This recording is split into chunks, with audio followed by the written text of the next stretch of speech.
गुरुदेव बृहस्पति हुए वक्री। प्रिय दर्शकों, नौ ग्रहों में अत्यंत शुभ प्रभाव देने वाले, समस्त मांगलिक कार्यों के कारक तथा देवताओं के गुरु गुरुदेव बृहस्पति 11 नवंबर से वक्री अवस्था में आ चुके।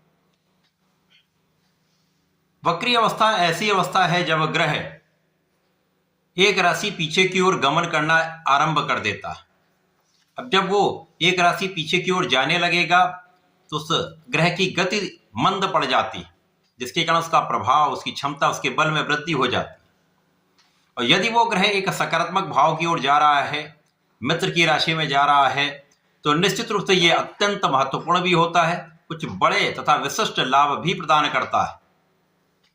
अब क्योंकि गुरुदेव बृहस्पति एक लंबी अवधि के ग्रह हैं, किसी भी राशि में इनका गोचर काल 1 वर्ष का होता है, परंतु वर्तमान समय में गुरुदेव बृहस्पति अतिचारी अवस्था में है, अर्थात इनका जो भ्रमण काल है वो शीघ्र हो रहा है, जिसके कारण ये वर्ष में 1 से अधिक राशियों में भ्रमण कर रहे हैं।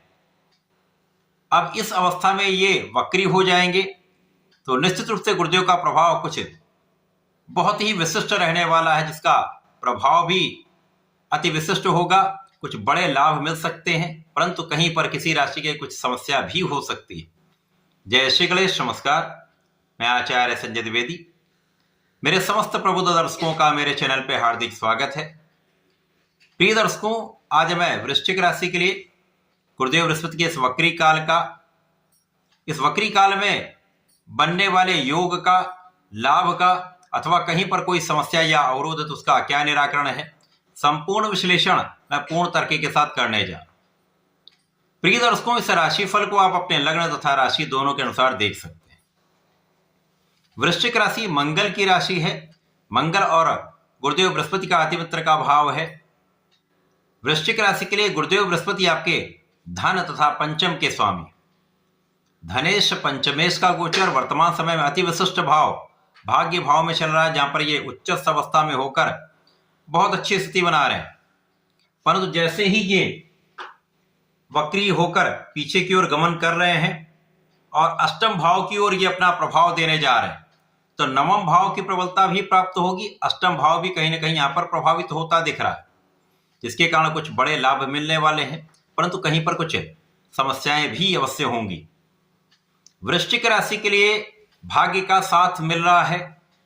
आप धर्म के मार्ग पर चल रहे हैं, बहुत ही अच्छा कार्य चल रहा है, कहीं पर कोई बड़ी समस्या नहीं है। जैसे जैसे ये गोचर काल आगे बढ़ेगा, अष्टम भाव का प्रभाव भी बढ़ने लगेगा। अब यहां पर धन और पंचम के स्वामी गुरुदेव बृहस्पति हैं, और गुरुदेव बृहस्पति जो पंचम के कारक भी हैं, अर्थात ज्ञान शिक्षा के कारक गुरुदेव बृहस्पति हैं। आपको विवेक देने वाले गुरुदेव बृहस्पति हैं, धैर्य देने वाले गुरुदेव बृहस्पति हैं, आपको योग्य बनाने वाले गुरुदेव बृहस्पति हैं, तथा आपको कार्य क्षेत्र दिलवाकर धन का लाभ भी गुरुदेव बृहस्पति कराते हैं, तथा समस्त मांगलिक कार्यों के कारक गुरुदेव बृहस्पति हैं। और अष्टम भाव क्या है? अष्टम भाव त्रिक भाव है। ये भाव डिप्रिशिएट करता है। जो भी ग्रह यहां जाएगा तो उसके प्रभाव में, उसकी क्षमता में कमी आ जाए। गुरुदेव बृहस्पति का प्रारंभिक समय से लेकर जो भाग्य का साथ आपको मिल रहा है, गुरु की उच्च अवस्था का आपको लाभ प्राप्त हो रहा है, जिसके कारण आपकी लग्न को भी प्रबलता प्राप्त हो रही है। आप मानसिक, शारीरिक तथा आर्थिक रूप से यहां पर सुदृढ़ बने हुए हैं। आपकी क्षमता में पहले से कई गुना वृद्धि हो चुकी है तथा आप बहुत सकारात्मक हैं। इस परिस्थिति में जब कहीं पर कोई समस्या आती है तो आप उसका निराकरण आसानी से कर पाते हैं, क्योंकि आपका ज्ञान का क्षेत्र विस्तृत है। आपके अंदर विवेक भी है, आपके अंदर विचारशीलता भी है, जिसके कारण आपके निर्णय बहुत अच्छे होंगे। आप कोई भी काम जल्दीबाजी में नहीं करने वाले हैं, किसी निर्णय पर शीघ्रता से नहीं पहुंचने वाले हैं, अतः आप बहुत विचारशील होकर काम करेंगे। समझदारी से किसी भी कार्य क्षेत्र में आप लगे रहेंगे तो वहां पर आपकी निष्ठा, आपकी योग्यता तथा आपका ज्ञान आपको संपूर्ण रूप से लाभ देने वाला है। निश्चित रूप से यहां पर आपका ज्ञान प्रबल है तो आप उसका उपयोग करेंगे, और ज्ञान का उपयोग आपके लिए, आपको सफलता दिलाने में संपूर्ण रूप से सहायक सिद्ध हो रहा है। ये वक्री काल जो है वो आपके विशिष्ट ज्ञान को बढ़ाने वाला है, आपकी स्पेसिफिक क्वालिफिकेशन में वृद्धि करने वाला है, आपके रिसर्च वर्क में वृद्धि करने वाला है।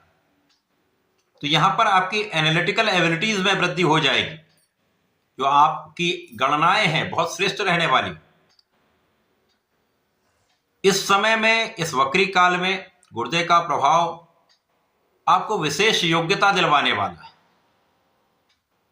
यद्यपि जैसे जैसे ये गोचर काल आगे होगा मिथुन राशि की ओर इनका पूर्ण रूप से भ्रमण आरंभ हो जाएगा, कुछ स्वास्थ्य समस्याएं हो सकती हैं। तो आपको अपने खाने पीने पर नियंत्रण रखना चाहिए। पेट से संबंधित रोग हो सकते हैं। अपने फिटनेस पे ध्यान देंगे, योगा प्राणायाम करेंगे तो समस्याएं कम से कम होंगी। परंतु इस समय में अचानक धन लाभ भी प्राप्त होगा, आपके सुखों में भी वृद्धि होगी। धन की निरंतरता आपको प्राप्त होगी, लेकिन धन के संचय के लिए आपको प्रयास करना पड़ेगा। इसी प्रकार से परिवार के बीच में आपको बहुत सामंजस्य बनाकर चलना होगा।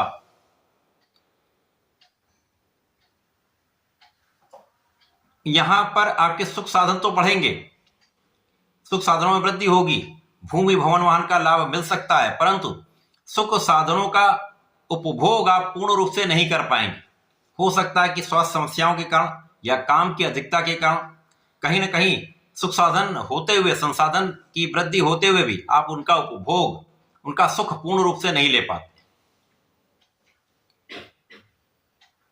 इस समय आपका आध्यात्मिक ज्ञान बढ़ेगा, पूजा पाठ में आपका मन लगेगा, धर्म कर्म के कार्यों पर आपको आगे बढ़ना भी चाहिए, निष्ठा के साथ अपने काम में भी लगे रहना चाहिए, किसी काम में लापरवाही नहीं करनी चाहिए। यदि आप ऐसा करते तो आपको देश विदेश से एक अच्छा लाभ प्राप्त होता दिख रहा है। देश विदेश में आपका मान सम्मान भी बढ़ सकता है। लेकिन जो जातक पढ़ाई कर रहे हैं, विद्यार्थी हैं, उनको जरा भी लापरवाही नहीं करनी है। अपने काम को पूर्ण निष्ठा के साथ करना है। यदि पढ़ाई कर रहे हैं तो मन लगा कर पढ़ाई करें, लापरवाही ना करें। पढ़ाई के टाइम पर केवल पढ़ाई का काम। मन को भटकने से बचाएंगे तो इस समय में परिणाम में बहुत अधिक समस्या नहीं होगी। इसी प्रकार से जो जातक प्रतियोगिता परीक्षा की तैयारी कर रहे हैं उनको भी निष्ठा के साथ लगे रहना है, अपना संपूर्ण प्रयास करते रहना है, क्योंकि यहां पर उतना अच्छा परिणाम प्राप्त होता नहीं दिख रहा। वृश्चिक राशि के लिए गुरुदेव का ये वक्री काल प्रारंभ में अच्छे परिणाम देने वाला है। जैसे जैसे गोचर काल आगे बढ़ेगा कुछ समस्याएं भी होंगी, जिनके निराकरण के लिए आपको नियमित रूप से भगवान गणपति की आराधना करनी चाहिए, संकटनाशन गणेश स्तोत्रम का पाठ करना चाहिए अथवा ओम गंगणपतये नमः का जप करना चाहिए। इसके साथ ही साथ विष्णु सहस्रनाम का यदि पठन करते हैं अथवा सुन लेते हैं तो विशेष लाभ आपको प्राप्त होंगे। यदि नहीं कर पाते तो ओम नमो भगवते वासुदेवाय का जप करें। नित्य कम से कम एक माला कर लेंगे तो इस समय का उपयोग करके आप लाभ ले पाएंगे। तो ऐसा करके इसका लाभ लें। धन्यवाद, नमस्कार।